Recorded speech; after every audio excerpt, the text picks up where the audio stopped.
Iran, Amerika menyeret negara lain. Indonesia secara tidak langsung juga sepertinya udah mulai masuk pada ranah konflik juga. Ini laporan intelijen yang saya baca ya dari beberapa informasi yang konfidensial bahwa Cina sudah mengirimkan satelit dan juga satu peralatan yang cukup canggih. Maka di bulan Mei kita akan merasakan kenaikan tidak saja BBM tetapi juga harga-harga barang yang lain akan naik-naik. Terkait dengan Selat Hormuz, saya pikir Iran akan bisa mensepakati.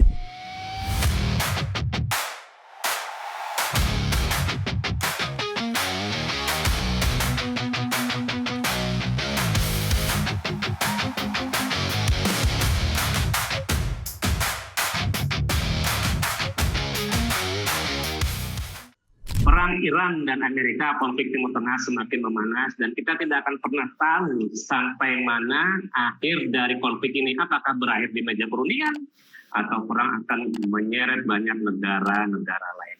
Nah, kita ingin mencoba melihat dalam perspektif yang lebih luas. Dalam podcast kali ini saya mengundang teman saya ini, Mas Topan Mahdi. Beliau adalah peneliti senior dari Paramadina Public Policy Institute ya Mas ya. Dan kenapa saya katakan beliau teman saya, karena background beliau dulunya adalah jurnalis yang pernah meliput kawasan Timur Tengah, sehingga pengalaman beliau bisa memperkaya perspektif bagaimana geopolitik Timur Tengah dalam pandangan Mas Topan. Mas Topan, gimana pandangan Mas Topan ini? Iran, Amerika menyeret negara lain. Indonesia secara tidak langsung juga sepertinya udah mulai masuk pada ranah konflik juga dengan kebijakan-kebijakan yang dinilai banyak pihak kontraproduktif. Salah satunya ketika Presiden Prabowo melalui Menteri Pertahanan memberikan lampu hijau Indonesia menjadi jalur perlintasan pesawat. Kita bicara tentang Timur Tengah dulu. Gimana pandangan dan analisis Mas Topan? Apakah konflik Timur Tengah akan berakhir pada meja perundingan atau kemudian konfliknya akan semakin memanas dan semakin melebar serta menyeret banyak negara kawasan Timur Tengah lain? Terima kasih Mas Toto sudah mengundang saya pada hari ini untuk berdiskusi tentang situasi geopolitik yang saya pikir semua masyarakat di Indonesia juga memperhatikan isu tersebut.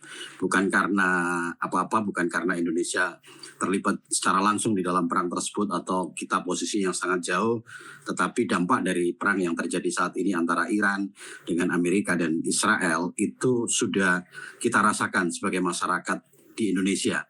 Saya tidak tahu kalau di kotanya Mas Toto ini harga solar sudah berapa ini? Masih harga nasional Mas. Kalau solar yang untuk peruntukan industri memang naik. Ya. Tapi yang menjadi situasinya adalah memang solar subsidi ini antriannya harus panjang. Panjang dan kemudian ya. Subsidi kan harganya juga sudah di atas 20.000 ya. Kalau nggak salah slide itu ya. Sudah 23.600 dan 23.900. Kemudian kalau saya diskusi dengan teman-teman yang di dunia usaha, mereka yang punya pabrik dan harus menggunakan solar industri, kenaikannya dibanding 1 bulan yang lalu mungkin sudah hampir 100%. Sudah hampir 10.000 per liter. Tentu ini adalah dampak paling nyata yang akan kita rasakan. Dan kalau nanti perang ini tidak selesai, artinya saat ini kan lagi lakukan proses perundingan damai di Islamabad, Pakistan tahap kedua karena perundingan gagal dan ini sekarang lagi diupayakan terjadinya kesepakatan damai pada perundingan kedua juga di Islamabad, Pakistan, tetapi kita tidak tahu karena sampai sebelum saya ngobrol dengan Mas Toto hari ini, situasinya masih penuh ketidakpastian. Yang pasti Iran tidak mengirimkan delegasi, sementara Amerika sudah mengirimkan delegasi, sudah bertemu dengan perwakilan pemerintah Pakistan untuk berunding secara damai. Tetapi yang menarik di situ adalah bahwa meskipun Iran tidak ikut di dalam perundingan tahap kedua di Islamabad, tetapi ada satu negara yang kemudian ini laporan intelijen yang saya baca ya dari beberapa informasi yang konfidensial bahwa Cina sudah mengirimkan satelit dan juga satu peralatan yang cukup canggih untuk merekam ya proses terjadinya perundingan itu, dan itu bisa dilihat dari Teheran. Jadi Cina mengirimkan satelit yang cukup canggih untuk melihat dinamika yang terjadi dalam proses perundingan, sehingga baik dari Beijing maupun dari Teheran proses perundingan itu tetap bisa dipantau dari jarak jauh, walaupun Iran tidak terlibat, tidak secara langsung tidak hadir di Islamabad.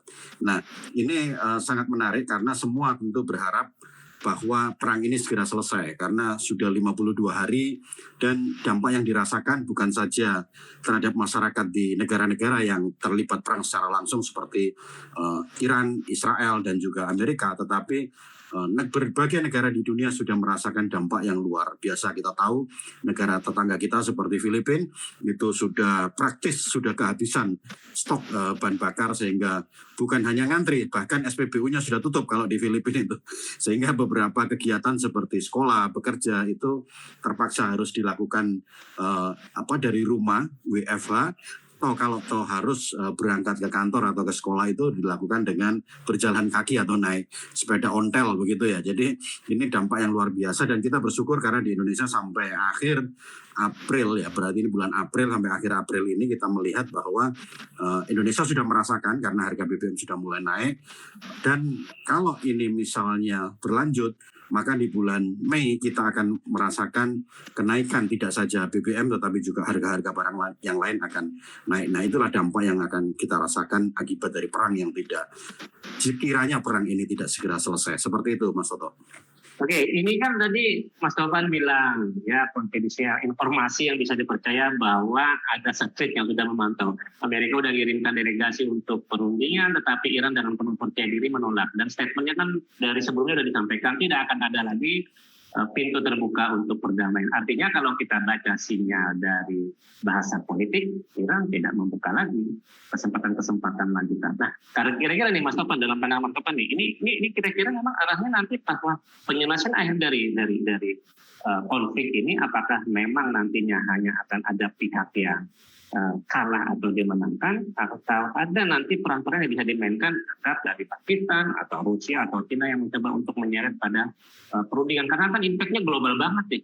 Kita memang belum merasakan secara lebih fatal ya, tetapi kan ini pada akhirnya kita juga akan mengalami seperti Filipina juga, mungkin tidak menutup kemungkinan. Gimana Pak Topan pandangan? Ya, betul. Jadi kalau kita lihat aktor yang terlibat di dalam konflik yang terjadi saat ini, tentu saja semua negara itu menginginkan perdamaian. Baik itu yang terlibat secara langsung atau sebagai negosiator atau sebagai mediator, mereka tentu ingin bahwa perang ini sudah selesai karena ini merupakan perang yang sangat panjang ya, 52 hari, dan ini merupakan perang besar yang terjadi dalam konteks konflik antara Israel dengan negara-negara di Timur Tengah.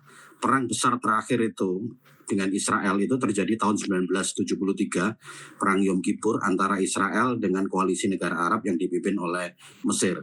Setelah itu praktis tidak ada perang dengan Israel yang cukup signifikan, tapi kalau yang sporadis masih sering terjadi.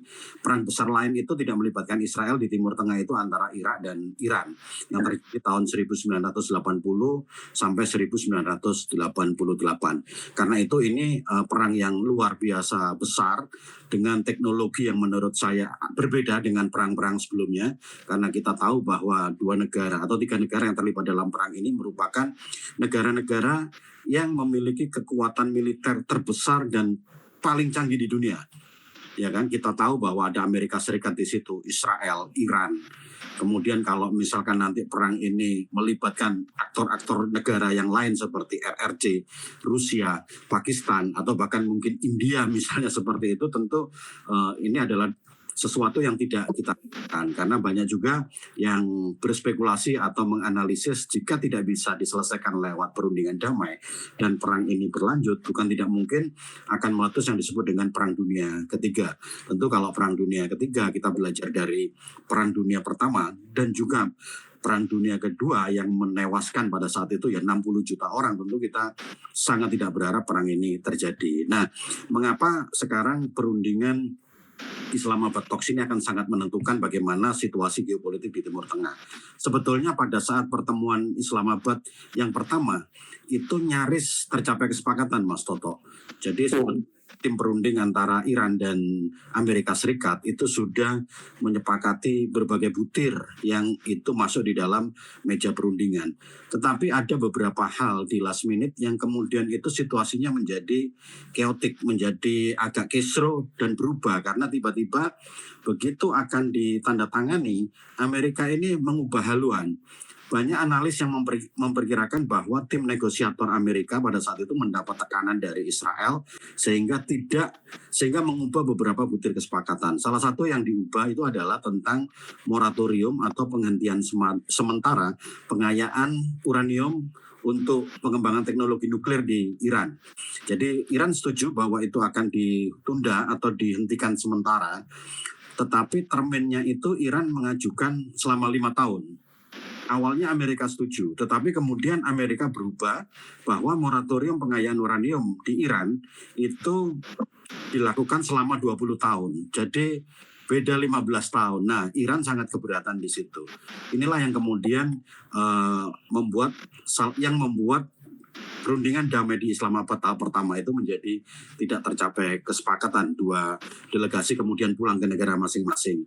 Nah, kemudian juga ada poin yang juga sepertinya itu menjadi deadlock adalah tentang aset-aset Iran yang dibekukan di luar negeri itu minta segera dibuka, dan Iran meminta kepada negara-negara yang terlibat perang yang menyerang negara mereka, karena memang dalam perang kali ini Iran diserang dulu, termasuk negara-negara Arab yang menjadi pangkalan militer Amerika untuk membayar ganti rugi atas kerusakan perang di Iran.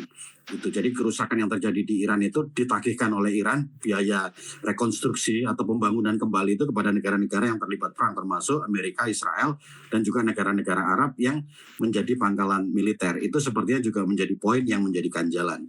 Kemudian terkait dengan Selat Hormuz, saya pikir Iran akan bisa mensepakati, karena sebelum perang kan memang itu sudah menjadi lalu lintas perdagangan yang sudah memang itu lintasan untuk pengiriman kapal ke beberapa negara dari Timur Tengah. Nah, cuman karena perang ini dan karena perang ini sifatnya asimetrik, artinya kekuatan yang dimiliki oleh Iran itu tidak sebanding secara militer dengan Amerika dan Israel, maka Iran menggunakan strategi lain, yaitu memanfaatkan potensi atau kekuatan ekonomi yang dia miliki. Karena itu dia melakukan blokade terhadap Selat Hormuz, dan juga kalau ada yang mau lewat itu harus ada persetujuan Iran, dan kemudian untuk negara-negara tertentu melewati Selat Hormuz juga harus membayar bayar tarif atau bayar tiket di situ. Itu juga menjadi salah satu poin yang cukup alot dirundingkan antara Iran dengan Amerika di Islamabad tahap 1. Kemudian yang terakhir yang kemudian juga menjadi ganjalan besar dalam negosiasi itu adalah memang dari awal ketika delegasi Iran berangkat ke Islamabad, ke Pakistan, ini sudah diwarnai dengan perasaan yang tidak percaya terhadap Amerika dan juga kepada Israel, karena beberapa kali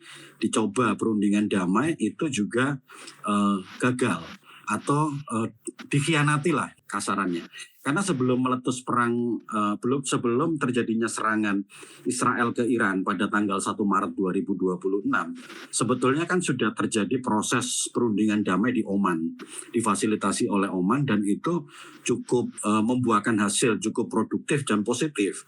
Tetapi menjelang penandatangan negosiasi perdamaian itu tiba-tiba Israel tanpa ada alasan, kemudian juga tanpa termasuk Amerika ya, tanpa persetujuan dari Kongres, secara bersama-sama melakukan serangan militer ke kota Teheran, dan itu kemudian yang membuat gugurnya pemimpin tertinggi Iran Ayatollah Ali Khamenei. Nah, menurut saya inilah yang menjadi awal dari kemarahan Iran, sehingga untuk kali pertama mungkin ya Iran meluncurkan rudal-rudalnya yang sangat canggih ke negara lain, dan yang dituju adalah Israel. Dan sampai hari ke-54 sebelum kemudian dilakukan proses perundingan damai di Islamabad, Iran masih cukup banyak rudalnya yang dikirimkan. Jadi memang ini membuka mata banyak orang, ternyata kekuatan militer Iran sebagai negara yang diembargo oleh Amerika dan sekutunya sejak tahun 1979, ternyata masih bisa membangun kekuatan militer dan persenjataan yang sangat canggih. Nah, inilah sesuatu yang kemudian menjadi dinamika yang menarik di dalam konteks konflik yang terjadi saat ini, Mas Toto. Seperti itu. Ya, berarti kalau kita lihat peta konflik, dari historis awal ketika konflik ini bergulir sampai kemudian ada upaya perundingan yang diinisiasi beberapa negara, ternyata kan memang Israel dan Amerika selalu menjadi pihak yang memang sepertinya tidak ingin terjadinya perdamaian ini. Artinya kalau kita bisa baca dalam konteks eskalasi konflik yang lebih besar, ini sepertinya pertanyaan akan semakin meluas ya, Mas Topan. Artinya lebih baik kita jangan dulu deh punya ekspektasi tinggi bahwa ini akan tercapai perdamaian dalam waktu dekat, karena mengingat upaya perundingan di generasi yang pertama sampai yang pertama yang di Islamabad, yang di Oman gagal, kemudian di Pakistan juga gagal, tahap 2 ini juga Iran dan ini. Artinya kan kita harus sudah melakukan mitigasi risiko. Nah, kini kita bicara tentang dampak dalam konteks Indonesia. Abaikan dulu persoalan BBM, tapi gimana Mas Topan memandang ketika Indonesia secara kebijakan politik luar negeri itu menarik perhatian dari China, termasuk Iran, ketika kebijakan pemerintah Indonesia memberikan agreement kepada Amerika untuk membuka ruang udara seluasnya buat jalur pesawat ya menuju Iran. Pandangan Mas Topan dalam konteks kebijakan politik luar negeri, kalau dalam perspektif konflik ini sebenarnya secara langsung atau tidak langsung yang Indonesia enggak, karena Cina sudah memberikan peringatan nih, jangan membuka ruang yang kemudian memberi pengaruh secara tidak langsung. Duta Besar Iran sudah memberi sinyal dengan melalui tweetnya dengan nada Morse. Nah ini seperti apa ini? Agak-agak mengkhawatirkan juga kalau saya pribadi. Pandangan Mas Topan gimana?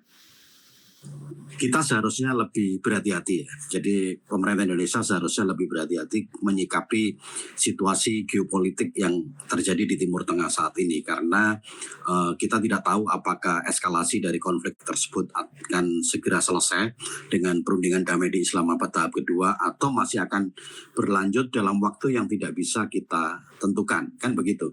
Nah, tetapi kalau melihat dampak yang sudah dirasakan sampai saat ini, itu sebetulnya beberapa negara di luar yang terlibat konflik secara langsung seperti RRC itu sangat menginginkan bahwa tercapai kesepakatan damai. Jadi kalau negara-negara dengan superpower ya, negara-negara superpower ini menginginkan perdamaian, mestinya mereka akan melakukan segala cara untuk membujuk negara yang terlibat di dalam perang ini untuk segera berdamai. Karena kita tahu bahwa misalnya kita ambil satu negara yang tidak terlibat secara langsung tetapi memainkan peran besar di dalam situasi geopolitik saat ini, yaitu RRC, Cina. Nah, Cina itu juga merupakan mitra dagang utama dari Iran. Tetapi Cina ini juga negara mitra Israel dan juga negara mitranya Amerika. Walaupun Amerika dan Cina dalam konteks persaingan perdagangan internasional ini juga bersaing sangat ketat. Nah, dalam situasi yang penuh ketidakpastian ini, kita sebagai negara negara di Asia Tenggara ya, yang sebetulnya secara geografis cukup jauh, tetapi kita melihat situasi geopolitik saat ini sangat penting bagi masa depan kebijakan luar negeri kita, dan juga sangat penting bagi Indonesia bagaimana nanti negara-negara sahabat, negara-negara di dunia ini akan memandang Indonesia. Begitu. Jadi kita harus tepat di dalam menempatkan posisi dalam situasi geopolitik saat ini. Jadi dalam pandangan Mas Topan, kebijakan membuka ruang itu dalam batas-batas tertentu itu bisa membahayakan posisi Indonesia? Bagaimana? Saya melihat kita perlu lebih sensitif, Mas. Jadi dalam kebijakan politik luar negeri, kebijakan apapun lah yang dilakukan pemerintah, dasarnya adalah konstitusi. Itu. Jadi kita punya undang-undang dasar, punya hukum dasar tertinggi dan hukum dasar yang tinggi yang menjadi landasan kita, pemerintah itu mengambil setiap kebijakan dari pemerintah, termasuk kebijakan luar negeri. Kalau dalam konteks kebijakan luar negeri, tentu kita tahu bahwa di dalam konstitusi kita, Indonesia secara tegas dan jelas bahwa pemerintah Indonesia sejak negara ini berdiri sudah menegaskan menentang segala bentuk penjajahan. Jadi bunyi konstitusinya kan jelas, penjajahan di atas dunia harus dihapuskan karena tidak sesuai dengan peri kemanusiaan dan peri keadilan. Itu dulu dasarnya. Kemudian dengan dasar konstitusi tadi, kita melihat bahwa situasi geopolitik di Timur Tengah itu akar persoalannya apa? Kan begitu. Kenapa berkepanjangan sejak selesainya Perang Dunia Kedua? Jadi kan situasi gejolak di Timur Tengah ini akar masalahnya kan berdirinya negara Israel yang didirikan secara sepihak oleh kelompok Zionis di tanah Palestina. Itu awalnya. Dengan berbagai dinamika, kemudian PBB mengusulkan apa yang disebut dengan UN Partition Plan atau rencana pembagian wilayah Palestina menjadi dua negara, negara Israel dan negara Palestina. Ini tidak pernah disepakati oleh negara-negara Arab, oleh negara-negara Islam, tidak pernah disepakati. Begitu. Jadi sepihak juga, tetapi oke. Dalam perkembangannya kalau kita membaca situasi dalam 1 dekade terakhir, bahkan negara-negara Islam pun itu setuju bahwa wilayah Palestina itu nanti akan menjadi dua negara, negara Palestina dan negara Israel. Tetapi situasinya adalah di lapangan, ketika negara Israel ini sudah berdiri menjadi sebuah negara yang cukup kuat, besar, berdaulat, ekonominya maju, negara Palestina ini belum menjadi sebuah negara yang benar-benar negara.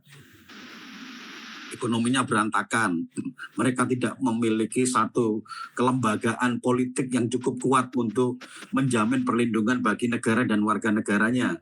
Kemudian infrastruktur sebagai sebuah negara itu juga tidak dimiliki, seperti bandara dan lain sebagainya. Kemudian akses bagi warga negaranya dikontrol sepenuhnya oleh militer Israel. Nah, ini kan bukan sebuah negara berdaulat. Walaupun PBB mengakui Palestina sebagai sebuah negara, banyak negara punya kedutaan besar di Palestina, tetapi termasuk Indonesia, tetapi kan kondisi di lapangan masyarakat Palestina ini masih sangat masih sangat menderita, dan penderitaan itu disebabkan oleh ekspansi pemerintahan Israel, ekspansi atau perluasan wilayah negara Israel. Ini kan bentuk dari sebuah penjajahan. Ya, ini jelas imperialisme, kolonialisme yang dilakukan oleh Israel terhadap tanah Palestina. Jadi mereka itu tidak cukup sudah berdiri menjadi sebuah negara, tetapi ingin memperluas wilayah negaranya yang disebut dengan Israel Raya itu. Nah, ketika negara-negara di Timur Tengah ini sudah mulai tunduk ya dan patuh kepada Amerika dan Israel, ada satu negara di Timur Tengah yang dengan gagah berani itu kemudian melawan kedoliman Israel tadi, yaitu Iran. Nah, dalam situasi seperti kembali ke bagaimana sikap Indonesia, Indonesia adalah negara mitra Amerika, negara sahabat dengan Amerika Serikat. Tapi kita juga bersahabat dengan Iran, kita bersahabat dengan Palestina, kita bersahabat dengan negara-negara di Timur Tengah. Kita tidak bersahabat dengan Israel dan tidak punya hubungan diplomatik dengan Israel. Nah, dalam konteks situasi geopolitik yang terjadi di Timur Tengah, seharusnya kita dari awal itu tegas mendukung berdirinya negara Palestina yang merdeka dan berdaulat penuh. Jadi ketika ada negara yang kemudian itu berperang ya, apalagi dengan situasi sekarang, Iran ini kan menyerang Israel ini kan karena diserang dulu, begitu.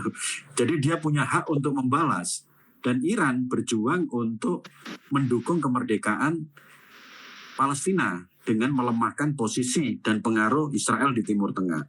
Nah, seharusnya melihat situasi seperti itu, kita lebih berhati-hati. Lebih berhati-hatinya bagaimana? Mestinya dalam situasi seperti sekarang, dan kita lihat untuk masyarakat Amerika Serikat sendiri, itu kan tidak sepenuhnya mendukung kebijakan Donald Trump untuk membantu Israel dalam perang melawan Iran. Apalagi itu juga tidak disetujui Kongres. Banyak masyarakat Amerika yang berdemo agar pemerintah Amerika menghentikan perang. Tetapi Presiden Amerika yang sekarang ini agak lain memang, gitu. Agak lain, agak ngawur, dan agak agak gila lah menurut saya itu Donald Trump itu. Karena sebetulnya presiden sebelumnya, para penasihat militer presiden itu sudah menegaskan kepada para presiden ketika Israel mengajak Amerika untuk rame-rame menyerang Iran, para penasihat militer presiden Amerika sebelum Donald Trump seperti Joe Biden, Barack Obama, terus kemudian mungkin Bill Clinton, George Bush, begitu itu sudah dari lama bahwa Israel itu ngajak udah diserang aja Iran. Tapi para penasihat militer pemerintah Amerika ini pintar-pintar dan tahu bahwa Iran ini memiliki memiliki persenjataan yang canggih dan juga sedang mengembangkan teknologi nuklir, dan itu akan sangat berbahaya kalau pecah perang secara langsung dengan Iran. Tetapi yang di masa pemerintahan Donald Trump periode kedua ini kok tiba-tiba menyetujui untuk membantu secara langsung Israel dalam menyerang Iran, dan akibatnya walaupun Donald Trump berkoar-koar perang akan selesai dalam 2 hari dan lain sebagainya, nah sekarang sampai 54 hari nggak selesai. Nah dengan situasi dan posisi seperti itu Mas, kita sebagai negara sahabat Amerika, kita bersahabat dengan Cina, kita bersahabat dengan Iran, kita bersahabat dengan berbagai negara di Timur Tengah termasuk dengan Palestina, kita sangat mendukung. Ya kita mungkin ya kerjasama militer dengan Amerika itu adalah sesuatu yang memang bisa kita lakukan, ya kan, bisa kita lakukan, dan itu wajar sebagai sebuah negara sahabat. Tetapi mungkin momentumnya tidak pas kalau dilakukan saat ini, apalagi ketika Amerika dan Israel ini menjadi sorotan dunia, dikecam. Serangan Amerika dan Israel ke Iran ini mendapat kecaman dunia. Bahkan negara-negara sekutu Amerika sejak Perang Dunia II itu, termasuk negara-negara di Eropa, itu mengkritik dan mengecam pemerintah Amerika dan menolak ajakan pemerintah Amerika untuk ikut mengirimkan misalkan persenjataan atau kapal perang guna memperkuat armada perang Israel dan Amerika dalam melawan Iran. Itu tidak dilakukan, ditolak. Bahkan Spanyol terang-terangan mengusir duta besar Israel dari negara mereka. Ini adalah sebuah perkembangan geopolitik yang luar biasa. Nah, dalam situasi seperti ini, idealnya nih, pemerintah menahan diri dulu, kemudian tidak melakukan kerjasama apapun dengan negara yang sedang terlibat perang sampai situasinya nanti damai. Tidak masalah kerjasama dengan Amerika dalam bidang, kita sudah cukup lama bekerja sama dengan Amerika. Tapi kemarin memang saya agak kaget karena situasinya pas lagi geopolitik di Timur Tengah panas, Amerika sedang membantu Israel dalam menggempur Iran. Kita Menteri Pertahanan kita berkunjung ke Washington DC menandatangani kerjasama militer. Itu cukup secara publik sebetulnya kurang sensitif kalau menurut saya, kurang sensitif dan kurang berhati-hati. Tetapi pada saat itu untungnya ya, pada saat yang sama Presiden Prabowo juga melakukan kunjungan ke Moskow, ke Rusia, bertemu dengan Presiden Rusia Vladimir Putin. Nah, ini menjadi poin yang kemudian menetralisir situasi yang awalnya kurang tepat tadi. Jadi seandainya tidak ada kunjungan Pak Prabowo ke Rusia, mungkin kita jadi offsetnya itu agak jauh begitu. Tetapi karena pada saat Menteri Pertahanan ke Amerika, Presiden itu ke Rusia, itu kita bisa membaca bahwa Indonesia mencoba menjaga keseimbangan. Tetapi poin kerjasama militer dengan Amerika, apapun bentuknya, itu dalam situasi sekarang mungkin kurang tepat. Nah inilah yang kemudian bagian dari kebijakan politik luar negeri yang mestinya nanti kita bisa lebih berhati-hati di dalam menyikapi situasi geopolitik yang terjadi di Timur Tengah. Karena nanti apapun nih resultnya nih, apakah yang menang nanti Amerika, apakah yang menang itu Iran, tentu dinamika atau peta geopolitik di Timur Tengah dan dunia itu mungkin akan berubah. Jadi dunia yang sekarang itu dihegemoni oleh satu kekuatan besar, dalam hal ini Amerika, ya kan? Itu kemudian bisa jadi akan menjadi kekuatan yang terbagi dua, atau bahkan kekuatan yang kemudian lebih dari dua kekuatan yang akan mempengaruhi peta geopolitik global. Jadi dari situasi yang saat ini unipolar, ya kan, dikuasai oleh Amerika dan mungkin Israel kalau di Timur Tengah, kemudian bisa jadi berubah menjadi bipolar. Selain Amerika dan Israel ada kekuatan lain yang akan mendominasi peta geopolitik global, misalnya itu Cina dan Iran. Kemudian di situ ada Rusia. Bisa jadi nanti akan ada kekuatan-kekuatan dunia baru yang juga ikut mewarnai peta geopolitik tadi seperti sebelum terjadinya Perang Dunia I. Seperti itu Mas Lulu. Saya memiliki feeling nih Mas Taufan. Polarisasinya akan terpecah menjadi 3 sumbu. Dan di masing-masing sumbu itu sudah terjadi konflik. Rusia dengan Ukraina udah berapa tahun? 5 tahunan. Kemudian Iran 52 harian dengan Amerika dan Israel. Saya sepertinya punya feeling, mudah-mudahan tidak terjadi ya. Kita juga kayaknya akan melakukan gerakan dan aksi yang sama untuk menunjukkan aksi mereka bahwa ya mereka punya power, karena kan dalam panggung internasional superioritas itu tidak hanya ditunjukkan dalam kemampuan finansial ekonomi, tetapi juga unjuk kekuatan secara militer, dan itu konkret dilihat dalam alutsistanya, dalam perang yang secara real gitu ya. Saya sepertinya punya feel itu menunggu momen akan ada gerakan yang dilakukan China untuk mencaplok Taiwan, dan dia mengambil timing sekaligus membaca Amerika ternyata nggak kuat-kuat amat tuh seperti yang digembar-gemborkan selama ini kemampuan secara ininya. Belum lagi Korea Utara ya yang udah gatal banget ya kayak pengen itu terlibat ini ya kan dari dulu dia. Nah, Mas Topan, kalau kita bicara tentang polarisasi, unipolar, bipolar, apapun itu polar-polaran, menurut saya pada akhirnya kan negara-negara yang selama ini menjadi negara yang sebenarnya memiliki kekuatan, tetapi tidak mau terlibat dalam konflik secara terbuka, baik itu secara ekonomi maupun politik apalagi militer. Ini kayaknya udah mulai ada pergerakan-pergerakan. Eropa sendiri udah mulai menjauh dengan Amerika karena gaya kepemimpinan. Ya tadi disebut Donald Trump yang agak nyeleneh itu. Kemungkinan nih, kalau saya punya pilih, Mas Topan gimana pandangannya? Akankah dunia terseret kepada konflik yang lebih luas? Apakah dunia akan masuk pada ranah perang yang lebih terbuka? Perang Dunia III misalnya, kalau Cina benar-benar akan mencaplok Taiwan, gimana? Saya tidak yakin bahwa perang ini akan meluas begitu, karena seharusnya tidak begitu, karena dampak yang akan dirasakan oleh banyak masyarakat dunia itu akan sangat berat dan besar. Perang ini kalau terus berlanjut, apalagi kemudian meluas, maka yang menderita itu seluruh masyarakat di dunia. Jadi tidak akan ada yang kemudian menang. Jadi semuanya akan kalah, semuanya akan hancur seperti itu. Tetapi bahwa nanti kekuatan geopolitik global itu kemudian menjadi semakin banyak pemain utamanya begitu, semakin multipolar begitu, itu yang paling mungkin terjadi. Saya tidak yakin dalam konteks misalkan RRC dengan Taiwan begitu, kemudian RRC akan melakukan aksi militer ke Taiwan. Saya pikir Cina ini negara yang sangat rasional, yang sangat realistis dalam semua kebijakan yang mereka lakukan, terutama kebijakan ekonomi. Kita tahu bahwa Cina sekarang sudah menjadi kekuatan ekonomi terbesar kedua di dunia, di bawah Amerika Serikat. Dan posisi Cina itu kian mengancam dominasi ekonomi Amerika Serikat. Nah, Iran dalam konteks ini, Cina ini di mata Iran adalah mitra negara yang paling dekat secara kerjasama ekonomi. Mitra paling strategis Iran dalam bidang ekonomi adalah Cina. Karena 90% ekspor minyak dari Iran itu dikirim oleh Cina. Yang jumlahnya mungkin per hari itu sekitar 1,7 juta barel. Kalau konsumsi dalam negeri Cina kan mungkin sekitar 17-18 juta barel per hari. Nah, berarti berapa persen itu? 5% itu dikirim oleh 5%, 2,5% ya, itu dikirim dari Iran yang melalui Selat Hormuz. Jadi Iran kalau tidak bermitra dengan RRC, tentu Iran akan semakin sulit situasinya.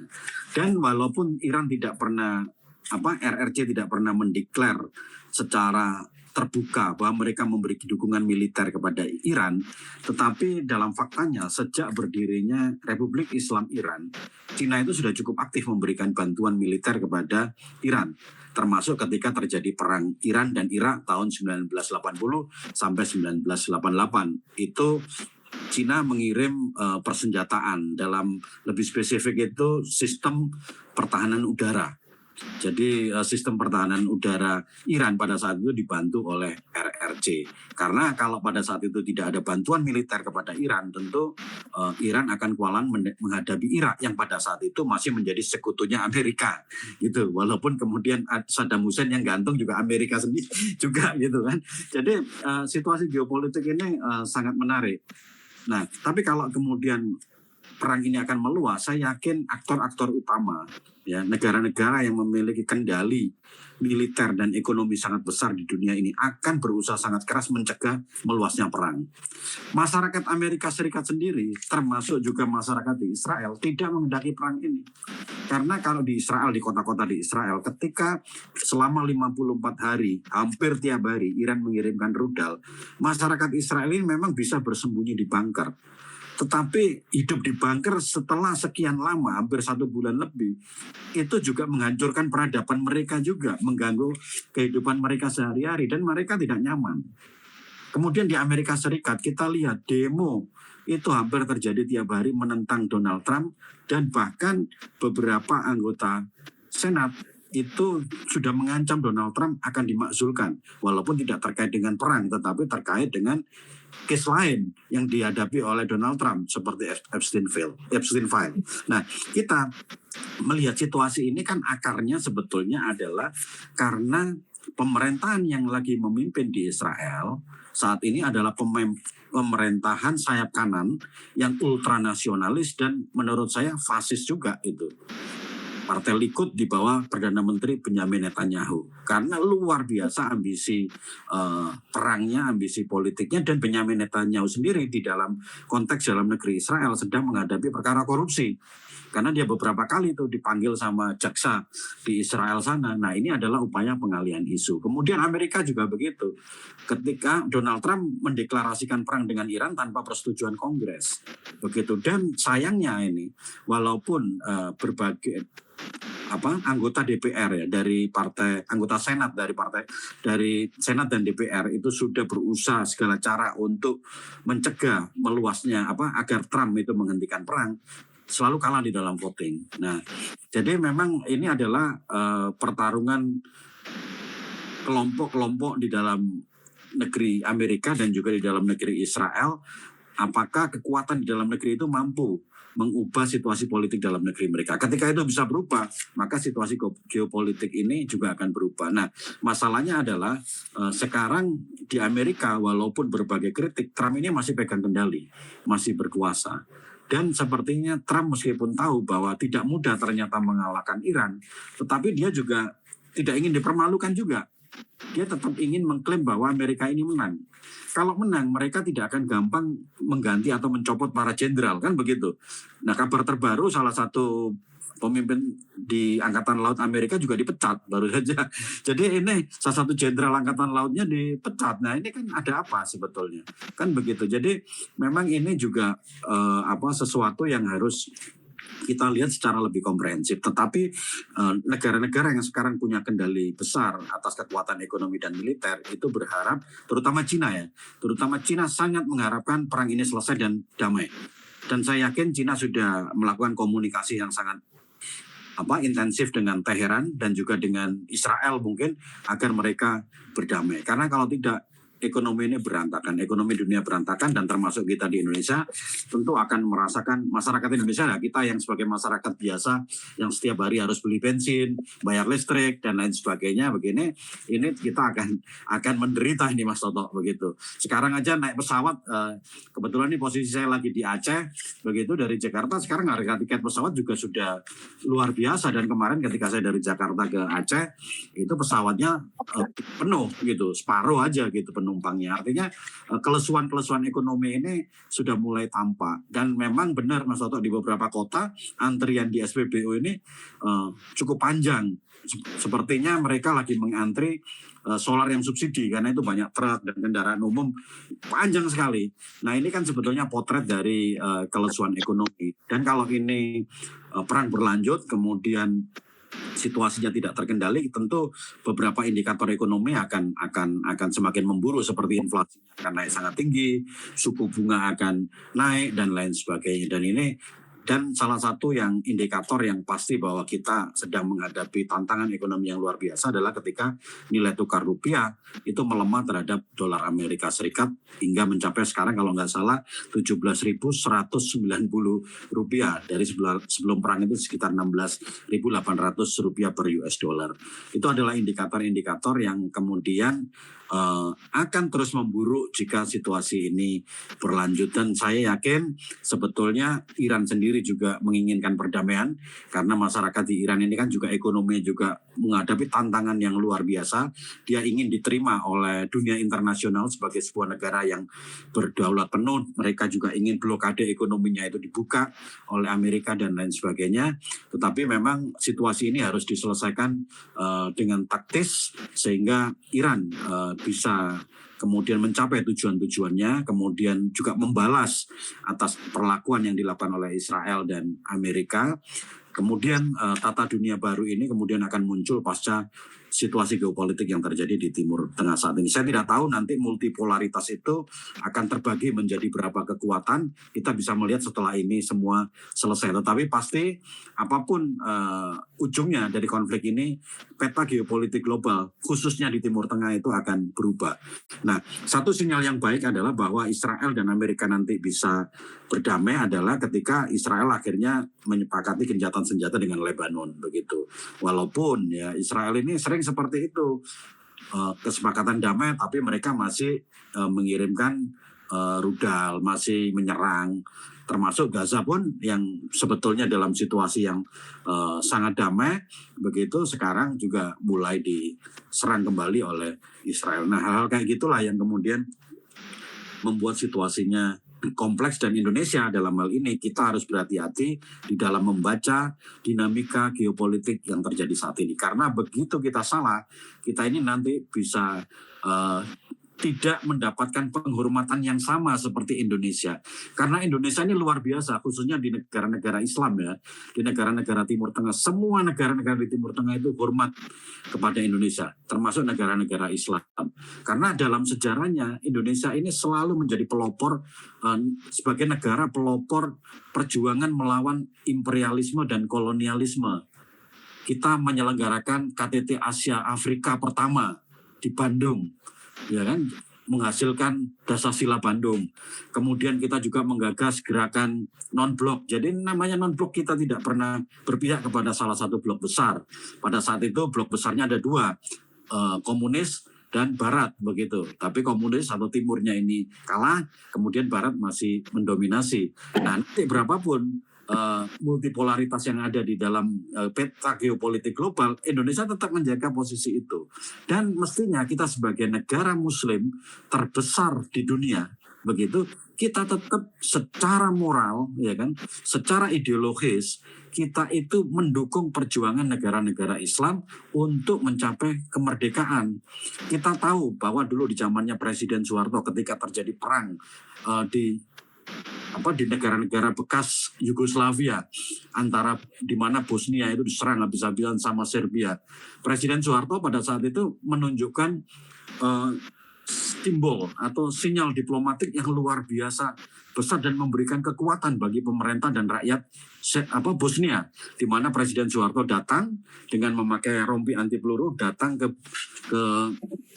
Bosnia Herzegovina, datang ke kota Sarajevo. Nah, ini adalah dukungan moral yang luar biasa, dan pada akhirnya pada saat itu Presiden Bosnia Ali Izetbegovic itu dengan kedatangan Presiden Soeharto ini memiliki dukungan moral yang luar biasa besar. Nah, peran-peran seperti itulah yang seharusnya dimainkan lebih besar di Indonesia dalam konteks global ini. Misalkan Indonesia sebagai negara muslim terbesar di dunia ini bisa menampilkan bagaimana negara dengan mayoritas penduduk muslim itu bisa mengayomi kaum minoritas. Bagaimana Bhinneka Tunggal Ika di Indonesia, bagaimana kerukunan umat beragama di Indonesia. Itu menjadi contoh yang luar biasa bagi negara-negara yang lain. Begitu. Itu Indonesia itu hebat. Nah, peran inilah yang harus dijaga, tetapi dari sisi sikap kita tuh tegas, pokoknya ada negara dijajah, ya kan? Baik itu negara Islam, itu negara Yahudi, itu negara tidak beragama. Kalau negara itu dijajah oleh negara lain secara tidak sah, apalagi sampai terjadi genosida, melanggar hak asasi manusia, melanggar kemanusiaan, ya kita secara tegas harus berani bersikap, kita berdiri di sisi negara yang dijajah tersebut. Seperti itu, Mas. Teman-teman, dalam skenario terburuk, ya, kalau kita dalam skala level tingkat paling buruk 0 sampai 10, andai perang ini ternyata masih berlanjut. Kita berkaca dengan konflik Rusia dengan Ukraina, ya, yang diprediksi tidak lebih dari 1 bulan, naik 3 bulan, 6 bulan, sampai bertahun-tahun. Karena para pihak tidak mau bertemu dalam meja perundingan, semuanya kekeh pada prinsip yang mereka yakini itu benar. Dalam konteks ini, Amerika dengan Israel juga berpandangan dan berpendirian sama, Iran juga pada prinsipnya juga sama. dan terlibatnya negara-negara yang mensupport secara informasi intelijen, kita berasumsi dengan kemungkinan terburuk. Indonesia bagaimana? Tingkat kebertahanannya, nilai rupiah sudah semakin menurun, kemampuan tambalan kita untuk menahan BBM itu sampai kapan? Saya mencoba melihat dalam waktu 3 bulan ke depan saja. Kalau kita bicara sampai akhir April, Mei, Juni, Juli, perang tidak berakhir, di Agustus apa yang akan terjadi dengan Indonesia? Pada skala paling parah kita secara ekonomi dan secara secara dampaknya gimana? Ini perlu nih, kita ini diskusinya dalam konteks saya tidak ingin menakutin, tapi bagaimanapun dalam stoik itu kan kita berpikir kemungkinan terburuk, mitigasinya apa, dalam posisi itu apa yang harus kita lakukan dari sekarang. Karena nggak ada yang bisa memprediksi, semua berkeinginan, analisis dari para pengamat berkeyakinan, ini akan berakhir karena menyeret banyak negara yang juga berkepentingan, tetapi hal-hal gaib seperti ini tidak bisa kita prediksi. 3 bulan kalau kondisinya makin parah, apa yang akan terjadi dengan Indonesia? Jadi kan kunci dari ketahanan ya, resiliensi dan endurance sebuah negara terhadap terjadinya krisis itu kan ditentukan oleh 2 faktor, Mas. Yang pertama adalah ketahanan di bidang energi, yang kedua adalah ketahanan di bidang pangan, begitu. Nah, kita harus mengukur 2 hal itu saja untuk melihat apakah seberapa lama Indonesia akan bertahan. Kan begitu. Jadi kalau di 2 aspek itu kita bisa melakukan kalkulasi yang itu cukup aman bagi negara kita, ya kita optimistis bahwa Indonesia akan tetap, walaupun mungkin terseok-seok, akan tetap bisa bertahan. Saya mengacu pada statement yang disampaikan oleh, kalau nggak salah, Menko Perekonomian atau siapa ya, menyampaikan bahwa, atau Menteri SDM, saya lupa, itu bahwa kita ini bisa bertahan dengan harga BBM seperti sekarang itu sampai akhir tahun. Artinya apa? Artinya pemerintah mungkin sudah mengkalkulasi sebetulnya harga BBM di bulan April sekarang pun itu kan sudah dijualnya kan sudah di bawah harga beli ya. Jadi ini kan sudah lumayan menguras anggaran pemerintah ini. Nah, tapi pemerintah sudah mengkalkulasi bahwa kita dengan harga seperti sekarang itu bisa kita pertahankan sampai akhir tahun. Nah itu sih sebetulnya dalam jangka pendek artinya kita bisa survive. Begitu. Dan pemerintah sepertinya juga mulai mencoba terus mengembangkan inisiatif-inisiatif energi alternatif. Begitu. Jadi seperti kita tentu belajar lah bahwa seperti RRC. Jadi RRC itu meskipun situasi ini nanti berlanjut ya, mereka akan tetap survive karena mereka itu juga sudah mulai mengembangkan energi baru dan terbarukan secara masif. Misalnya mobil listrik di sana itu sudah menjadi sesuatu yang common begitu, bukan pilihan, tetapi mungkin sudah jadi prioritas pertama. Nah itu yang kemudian membuat RRC sebetulnya tidak terlalu khawatir dengan jika sekiranya dia tidak mendapat pasokan misalkan BBM yang dari Iran, dan mereka juga mungkin punya sumber-sumber energi lainnya. Nah kemudian yang kedua adalah ketahanan pangan. Nah ketahanan pangan ini kan yang juga harus kita lihat apakah Indonesia mampu menjaga stabilitas harga di bidang pangan, karena kuncinya itu cuma 2 itu, pangan dan energi begitu. Karena hidup kita sehari-hari ya kita itu dari makanan dan juga dari energi kan begitu.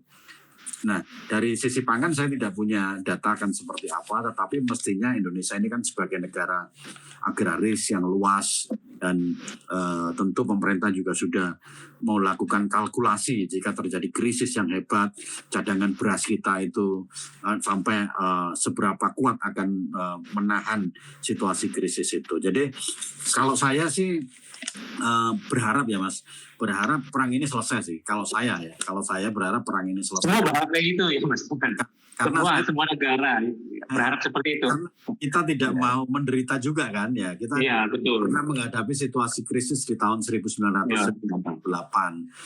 Kalau saya lihat dinamikanya, memang seandainya pun ya perang dengan antara Iran dan Israel itu terjadi dalam waktu yang cukup lama, mungkin eskalasi konfliknya itu juga tidak akan meluas, akan terlokalisir di wilayah Timur Tengah itu. Dan saya lihat sikap dari negara-negara Arab ya di negara-negara Arab yang selama ini sudah menjadi sekutu Amerika dan bahkan beberapa sudah membuka hubungan diplomatik dengan Israel, itu juga sangat berhati-hati menyikapi Iran. Ini luar biasa. Ini jadi ketika Iran kemudian menyerang pangkalan militer Amerika di negara-negara Teluk seperti di Arab Saudi, di Qatar, di Uni Emirat Arab, ya kan, di Bahrain seperti itu, mereka tidak membalas loh. Tidak membalas gitu loh. Jadi ini bahwa negara-negara Teluk ini juga mengantisipasi berubahnya peta geopolitik global begitu. Apalagi kalau terus kemudian Iran benar-benar menang dan kendali Israel di Timur Tengah itu juga semakin berkurang, maka tidak ada pilihan negara-negara Teluk yang selama ini menjadi mitra Amerika akan semakin memperkuat hubungan mereka dengan Iran. Jadi kita kembali ke pertanyaan Mas Toto, kita akan kuat bertahan berapa lama? Ya, kuncinya saya nggak bisa jawab secara pasti ya. Tapi kalau pemerintah kan menjamin ya sampai akhir tahun kita aman begitu ya. Tahun depan ya kalau perangnya udah selesai kan ya mestinya sih segala sesuatunya stabil. Tapi kan kita juga punya banyak resources yang sebetulnya itu bisa menjadi buffer ya, penopang ekonomi. Jadi kita punya banyak komoditas yang itu menjadi nggak banyak tetapi besar ya kan, komoditas ekspor yang cukup baik bisa menopang pendapatan kita dari devisa begitu. Terus kemudian kita juga punya program untuk swasembada pangan dan lain sebagainya. Semoga itu bisa menyelamatkan, Mas. Saya tidak berani terlalu spesifik begitu kita akan kuat berapa tahun begitu, tapi harapan karena itu takut nggak akurat juga, tetapi harapannya perang ini segera selesai itu akan lebih baik begitu. Oke, Mas Topan, bincang kita asik nih. Sayangnya agak susah kalau kita mendiskuskan ini melalui podcast karena ada durasi waktu. Kalau yang nonton juga kelamaan kan. Cuman kita semua berharap ya bahwa memang ending dari konflik ini akan berakhir pada meja perundingan. Para pihak yang terlibat didorong oleh negara-negara yang bermain peran dengan kepentingan mereka kayak Cina, Rusia tentunya, dan juga negara-negara di Teluk dan di Arab lainnya mendorong agar ya mereka yang bertiga ini bisa segera menyelesaikan di meja perundingan. Dan yang pastinya kita juga berharap nih warga negara di dua, ya terutama di Israel dan Amerika ini juga mendorong pemimpinnya agar segera apapun itu yang akan terjadi ya. Tetapi itu menjadi gambaran bahwa ternyata sebuah negara besar ketika dipimpin oleh pemimpin yang tidak memiliki batasan-batasan moral dalam kepemimpinannya ya sangat berbahaya sekali. Oke, Mas Topan, ya harapan kita sama ya. Mudah-mudahan nanti perangnya segera berakhir, Indonesia juga tidak merasakan dampaknya secara jangka panjang. Perdagangan ekonomi kita juga stabil. Oke. Mas Topan, terima kasih sekali bincang-bincang kita. Sebuah insight yang menarik dari Mas Topan sebagai jurnalis yang memahami bagaimana geopolitik di Timur Tengah karena pernah merasakan bertugas di sana, dan pandangan sebagai pebisnis juga sebagai peneliti bahwa aspek geopolitik, geoekonomi itu sangat berkorelasi. Sehingga dengan pandangan Mas Topan, saya juga berharap ini menjadi sebuah keniscayaan. Konflik akan segera berakhir dan akan diselesaikan melalui jalur diplomasi dan perundingan. Baik Mas Topan, bincang-bincang kita. Terima kasih sekali lagi dalam diskusi kita kali ini. Dan kita akan ketemu lagi nanti dalam podcast-podcast selanjutnya. Terima kasih Mas Topan. Terima kasih Mas Toto. Terima kasih.